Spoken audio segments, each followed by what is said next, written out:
ರಾಜ್ಯದಲ್ಲಿ ದಲಿತ ಮುಖಂಡರ ಅಥವಾ ಸಚಿವರು ಶಾಸಕರುಗಳ ಒಂದು ಏನು ಡಿನ್ನರ್ ಮೀಟಿಂಗ್ ಕ್ಯಾನ್ಸಲ್ ಆಗಿತ್ತು, ಅದಕ್ಕೆ ಬ್ರೇಕ್ ಹಾಕಲಾಗಿತ್ತು. ಆ ವಿಚಾರವಾಗಿ ಸಾಕಷ್ಟು ಚರ್ಚೆ ಆಗಿತ್ತು.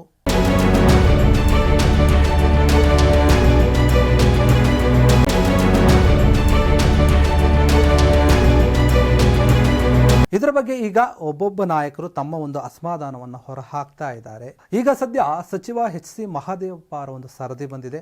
ಈ ಒಂದು ದಲಿತ ಒಂದು ಏನಿದು ಮೀಟಿಂಗ್ ಇತ್ತು, ಅಂದರೆ ಡಿನ್ನರ್ ಮೀಟಿಂಗ್ ಇತ್ತು, ಇದರ ಕುರಿತಾಗಿ ಈಗ ಇವರು ಪ್ರತಿಕ್ರಿಯೆ ನೀಡಿದ್ದಾರೆ. ಏನಂತಂದರೆ, ಈ ಒಂದು ಮೀಟಿಂಗ್ ಏನಿದೆ ಇದನ್ನು ಬ್ರೇಕ್ ಹಾಕಿದ್ದಾರೆ ಅಂತಂದರೆ ಇದನ್ನು ಇಲ್ಲಿಗೆ ನಿಲ್ಲಿಸಿರಬಹುದು. ಆದರೆ ಇದನ್ನು ಯಾವುದೇ ಕಾರಣಕ್ಕೂ ನಾವು ಕ್ಯಾನ್ಸಲ್ ಮಾಡ್ಕೊಳ್ಳೋದು ಇದನ್ನು ಮುಂದಕ್ಕೆ ಹಾಕಿದ್ದೀವಿ ಅಷ್ಟೇ. ಇದು ಮುಂದೆ ಕೂಡ ಯಾವುದಾದ್ರೂ ಒಂದು ದಿನಗಳಲ್ಲಿ ನಡೆಯುತ್ತೆ.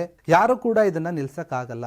ಬಾಯಲ್ಲಿಟ್ರೆ ಬೆಣ್ಣೆಯಂತೆ ಕರಗುವ ಜೀನಿ ರಾಗಿ ಬಿಸ್ಕತ್ ಹಾಗೂ ಮಕ್ಕಳಿಗೆ ವಿಶೇಷವಾಗಿ ತುಪ್ಪ ಮತ್ತು ಬೆಣ್ಣೆಯೊಂದಿಗೆ ತಯಾರಿಸಿದ ರಾಗಿ ಸರಿ ಹಿಟ್ಟಿನ ಬಿಸ್ಕತ್. ನಾನು ನೋಡಿದರೆ ಅಥವಾ ನಮ್ಮ ಒಂದು ನಾಯಕರನ್ನು ನೋಡಿದರೆ ನಾವೇನಾದರೂ ಇದು ಒಂದು ಕ್ಯಾನ್ಸಲ್ ಆಗಿರೋದ್ರಿಂದ ಅಥವಾ ಬ್ರೇಕ್ ಹಾಕಿರೋದ್ರಿಂದ ನಾವು ಯಾರಾದರೂ ಬೇಜಾರಾದಂತೆ ನಿಮ್ಗೆ ಏನಾದರೂ ಕಾಣಿಸ್ತಾ ಇದೆಯಾ ಯಾರಿಗಾದರೂ ಅಂತ ಅವರು ಪ್ರಶ್ನೆ ಮಾಡ್ತಾ ಇದ್ದಾರೆ. ಇನ್ನು ಈ ಡಿನ್ನರ್ ಸಭೆ ಇದು ರದ್ದಾಗಿಲ್ಲ, ಮುಂದೆ ಹಾಕಿದ್ದೀವಿ ಅಷ್ಟೇ ಅಂತ ಹೇಳಲಾಗಿದೆ. ಯಾಕಂದರೆ ಜಿ ಪರಮೇಶ್ವರ್ ಅವರ ಒಂದು ಮನೆಯಲ್ಲಿ ಒಂದು ನಿಗದಿಪಡಿಸಿದಂತಹ ಈ ಒಂದು ಡಿನ್ನರ್ ಮೀಟಿಂಗ್ಗೆ ಹೈಕಮಾಂಡ್ನಿಂದಲೇ ಒಂದು ತಡೆಯಾಜ್ಞೆ ಬಂದಿತ್ತು. ಸದ್ಯಕ್ಕೆ ನಿಲ್ಲಿಸಿ, ಈಗ ಬೇಡ, ಯಾಕಂದರೆ ಈ ಹಿಂದೆ ನಡೆದಂತಹ ಒಂದು ಏನು ಡಿನ್ನರ್ ಮೀಟಿಂಗ್ ಇದೆ ಅದರ ಕುರಿತು ಸಾಕಷ್ಟು ಚರ್ಚೆ ಆಗ್ತಾ ಇದೆ, ಸಾಕಷ್ಟು ತಪ್ಪು ಸಂದೇಶಗಳು ಹೋಗ್ತಾ ಇದೆ. ಹೀಗಾಗಿ ಈಗ ಸದ್ಯ ಬೇಡ, ಮುಂದೆ ಯಾವತ್ತಾದರೂ ಒಂದು ದಿನದಲ್ಲಿ ನೀವು ಮೀಟಿಂಗ್ ಮಾಡಿ ಅನ್ನುವಂತಹ ರೀತಿಯಲ್ಲಿ ಹೈಕಮಾಂಡ್ ಕೂಡ ಒಂದು ನಿರ್ದೇಶನವನ್ನು ನೀಡಿತ್ತು.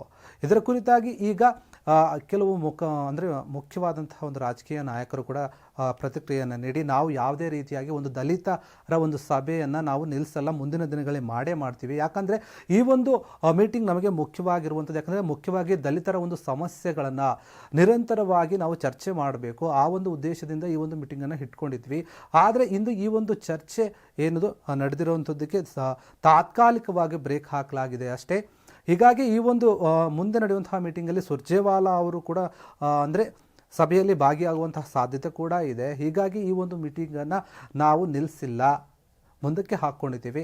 ಮುಂದೆ ನಾವು ಖಂಡಿತವಾಗಿಯೂ ಕೂಡ ನಾವು ಈ ಒಂದು ಮೀಟಿಂಗನ್ನು ನಡೆಸ್ತೀವಿ. ನಮ್ಮ ಒಂದು ದಲಿತರಿಗೆ ಸಂಬಂಧಪಟ್ಟಂಥ ವಿಚಾರಗಳನ್ನು ಚರ್ಚೆ ಮಾಡ್ತೇವೆ. ಮತ್ತು ಇದರ ಒಂದು ಮೂಲ ಉದ್ದೇಶ ನಮ್ಮದು ಏನು ಇತ್ತು ಅಂತಂದರೆ SC/ST ಸಮಾವೇಶಗಳು ಏನು ನಡೆಯುತ್ತೆ ಜಿಲ್ಲಾವಾರು, ಅದರ ಬಗ್ಗೆ ಚರ್ಚೆ ಮಾಡೋದಾಗಿತ್ತು. ಮತ್ತು ಇನ್ನುಳಿದಂತಹ ವಿಚಾರಗಳು, ದಲಿತರಿಗೆ ಸಂಬಂಧಪಟ್ಟಂಥ ವಿಚಾರಗಳನ್ನು ಚರ್ಚೆ ಮಾಡೋದಾಗಿತ್ತು. ಆದರೆ ಇದಕ್ಕೆ ಒಂದು ರಾಜಕೀಯ ಬಣ್ಣವನ್ನು ಕಟ್ಟಿ ಕೆಲವರು ಅಪಾರ್ಥ ಮಾಡಿಕೊಂಡು ಏನೋ ಒಂದು ಸುಳ್ಳು ಸಂದೇಶಗಳನ್ನು ಕೊಡ್ತಾ ಇದ್ದಾರೆ.